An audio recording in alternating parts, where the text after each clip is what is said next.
An FBI profiler just revealed something about Nancy Guthrie's disappearance that changes everything. What he told journalist Brian Entin wasn't just disturbing, it was a warning. Pause. And by the end of this video, you'll know exactly what that warning was and why it terrified investigators who've seen it all before. Nancy Guthrie vanished from Arizona without a trace. She wasn't involved in anything dangerous. She had no enemies. She was a mother, a daughter, an ordinary woman living an ordinary life. Until the day she wasn't.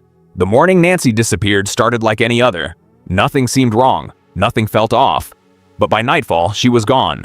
And the scene investigators found told a story no one wanted to believe. Local law enforcement worked the case for weeks. They followed every lead, checked every alibi, searched every location, but they hit a wall. Pause. That's when the FBI brought in someone who doesn't look at evidence the way detectives do. They called in a behavioral profiler, someone trained to see what others miss, someone who reads minds by reading crime scenes. And when he examined Nancy's case, he saw something that made his blood run cold. This wasn't random, he told investigators. This person had one specific goal. Not revenge, not rage, not even opportunity. One calculated, deliberate goal. Pause. And before we tell you what that goal was, you need to see the crime scene evidence that led him to that conclusion. Because what they found didn't just confuse investigators. If you want to understand how elite profilers actually solve cases like this, subscribe now. We break down real investigative psychology every week. It terrified them. The scene that didn't make sense. When investigators arrived at the scene connected to Nancy's disappearance, they expected chaos. Abductions usually leave evidence of panic, struggle, desperation. But this scene was different. Disturbingly different. Everything looked planned, methodical, almost surgical. Items were missing that shouldn't be. Items were left behind that made no sense. It was like watching two different crimes overlap in the same space. Signs of preparation were everywhere. The abductor clearly knew what he was doing. He controlled the environment. He controlled the timing. He left nothing to chance. But then investigators found contradictions that broke the pattern. Why would someone so careful leave behind certain evidence? Why stage some elements but not others? Every answer created three new questions. Surveillance footage from nearby locations showed gaps. Not technical failures, deliberate gaps. Someone knew where cameras were. Someone avoided them perfectly. Witnesses reported seeing nothing unusual. No screams, no struggles, no sounds of distress. That's what disturbed investigators most. The silence. Pause. Local detectives knew they were dealing with someone intelligent. Someone experienced.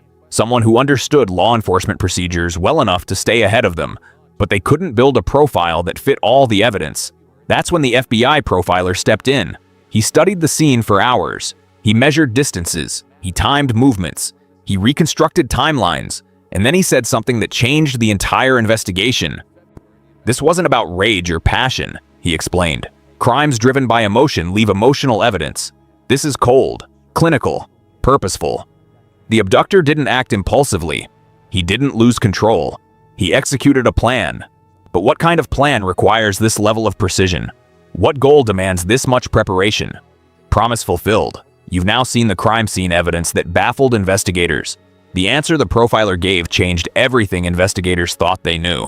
What the profiler saw that others missed. FBI profilers don't just look at evidence. They read behavior. They decode patterns. They see the psychology behind the crime. And in Nancy Guthrie's case, that psychological profile revealed something chilling. The profiler identified 5 critical behavioral markers that changed everything. 1. Scene control. The abductor dominated every aspect of the environment, showing advanced planning and confidence. 2. Victim selection.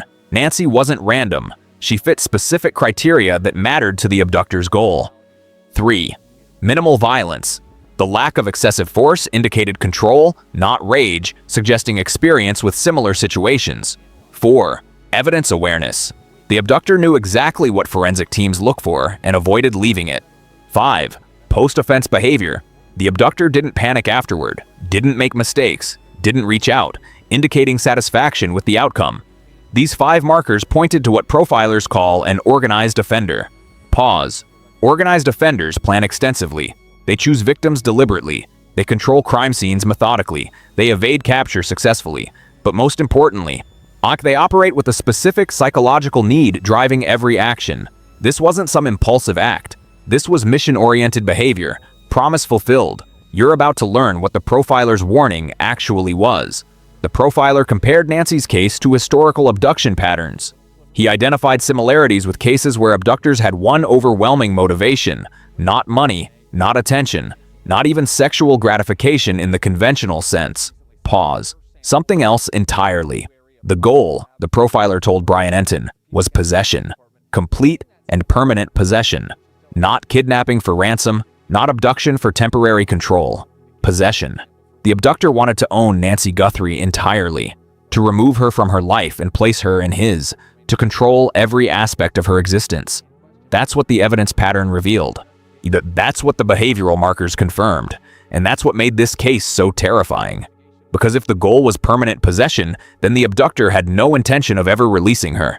He built his entire plan around keeping her. Forever. Most people think abductions are random acts of violence, but profilers know better. Drop a comment. Do you think this was planned months in advance or weeks? Now investigators knew what they were hunting. The question became, could they find him? The hunt for a ghost. The profile gave investigators a psychological roadmap. They knew the type of person they were hunting. They knew his motivations. They knew his methods. But knowing and finding are two very different things. Investigators began re-examining everyone connected to Nancy's life. Family members, colleagues, neighbors, acquaintances. Anyone who fit the organized offender profile. Anyone with the means. Anyone with the opportunity. They applied geographic profiling techniques. Where did Nancy go regularly? Where did she feel safe? Where could someone observe her patterns without raising suspicion? The profiler believed the abductor studied Nancy for weeks, possibly months, but every lead evaporated. Every person of interest had alibis. Every suspicious behavior had explanations. The abductor left no digital footprint, no DNA evidence, no eyewitnesses who saw anything useful. Brian Entin reported on the investigation's most frustrating aspect. They have a perfect psychological profile, but no physical suspect to match it to. It was like hunting a ghost. Someone who existed only in behavioral patterns and investigative theories. Someone who understood how investigations work well enough to stay invisible. The FBI expanded their search parameters. They looked at similar cases in neighboring states. They consulted databases of known offenders with matching profiles. They interviewed experts who studied possession-motivated crimes. Nothing produced a viable suspect. This is exactly why we cover cases others won't touch. Hit subscribe and turn on notifications so you never miss an update when breaks happen. Meanwhile, Nancy Guthrie remained missing. And with each passing day, the profiler's warning became more haunting. If possession was the goal, time wasn't working in Nancy's favor. Do you think the profiler's theory about possession is accurate, or could investigators be missing something else entirely? Let us know in the comments. The case remains active today. But solving it requires something investigators still don't have: the goal, the ghost, and the grief. The profiler's warning revealed something fundamental about evil. Some criminals act on impulse, others act on calculation, but the most dangerous act on obsession. And Nancy Guthrie's abductor was obsessed. Nancy wasn't just a victim in a case file. She was someone's mother, someone's daughter, someone who mattered to people who still search for answers every single day.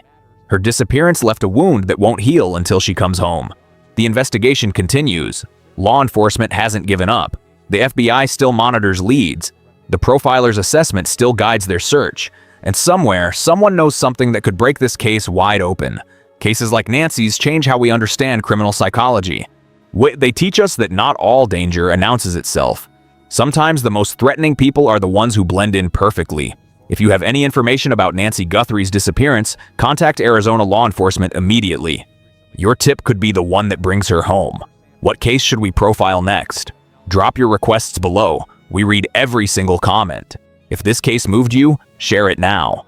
Someone watching might have the information investigators need. Subscribe for deep dive investigative breakdowns every week. The profiler knew the goal. We still don't know the ending, but we won't stop covering cases like this until justice finds its way home.